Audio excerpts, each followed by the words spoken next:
আচ্ছা, সম্পর্কের বয়স বাড়লে তোমরা ব্যস্ত হয়ে যাও কেন? এত বোরিং হয়ে যাও কেন?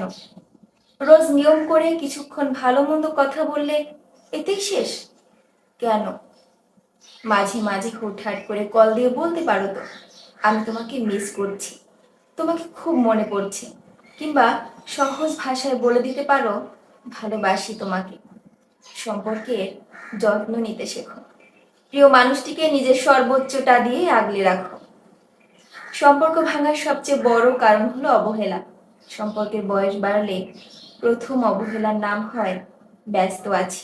সময় থাকতে কদর করো। একবার হারিয়ে ফেলার পর তার কখনোই ফিরে পাবে না। আফসোস তোমার সমুদ্রের সমান হলেও না। সম্পর্ক সুন্দর রাখতে সময়ের প্রয়োজন হয় না, গুরুত্বের প্রয়োজন হয়। গুরুত্ব দাও।